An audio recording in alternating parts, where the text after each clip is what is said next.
আমরা থেমে যাওয়ার দল নই, আমরা থেমে যাওয়ার পাত্র নই। আমাদের পূর্বপুরুষরা 190 বছর ইংরেজদের বিরুদ্ধে যুদ্ধ করেছেন, হাল ছাড়েন নাই। বালাকোটে রক্ত দিয়েছেন, হাল ছাড়েন নাই। সামরিক রণাঙ্গনে শহীদ হয়েছেন, হাল ছাড়েন নাই। 1866 সালে দারুল উলুম দেওবন্দ কায়েম করেছেন, হাল ছাড়েন নাই। 1920 সালে তাহরিকে রেশমি রুমাল করেছেন, হাল ছাড়েন নাই। মাল্টার আন্দামান দ্বীপে শেখুল হিন্দ শেখুল ইসলাম বন্দিত্ব বরণ করেছেন, হাল ছাড়েন নাই। 1947 সালে ব্রিটিশ বিতাড়িত হয়েছে, হাল ছাড়েন নাই।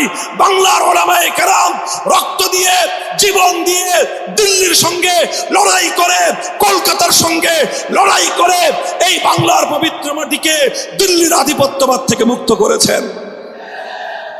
47-এর অর্জন মুসলমানদের জন্য আলাদা ভূখণ্ড অর্জন।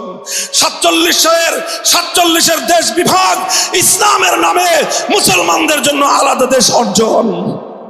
হ্যাঁ, আমার নতুন প্রজন্মের সন্তানেরা মনে রেখো, বছরের পর বছর দিনের পর দিন আমরা কারাগারের অন্ধকার প্রকোষ্ঠে সীমাহীন জুলুম নির্যাতন সহ্য করেছি, বর্বরতম আচরণ সহ্য করেছি, অসম্মান অপমান লাঞ্ছনার গ্লানি আমরা বরদাস্ত করে নিয়েছি।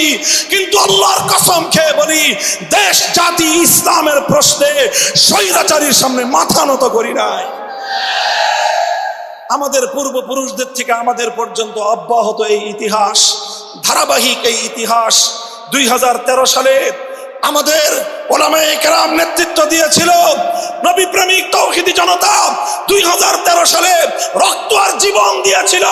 2021 সালে নরেন্দ্র মোদী মুসলমানদের নরঘাতক মোদী বিরোধী আন্দোলনে জীবন আর রক্ত দিয়েছিল বলেই 24 জুলাইয়ের বিপ্লবের ভিত তৈরি হয়েছিল। 24 জুলাইয়ের বিপ্লবে দেশকে রক্ষা করার জন্য, জুলুমের বিরুদ্ধে মোকাবেলা করার জন্য, অন্যায়ের বিরুদ্ধে ফ্যাসিবাদকে মোকাবেলা করার জন্য 100-এর উপর আলেম এবং মাদ্রাসার ছাত্ররা জীবন দিয়েছে। অথচ এই আন্দোলনে সম্প্রদায় হিসেবে কওমি মাদ্রাসার আলেম ওলামাদের ছাত্রদের কোনো স্বার্থ জড়িত ছিল না।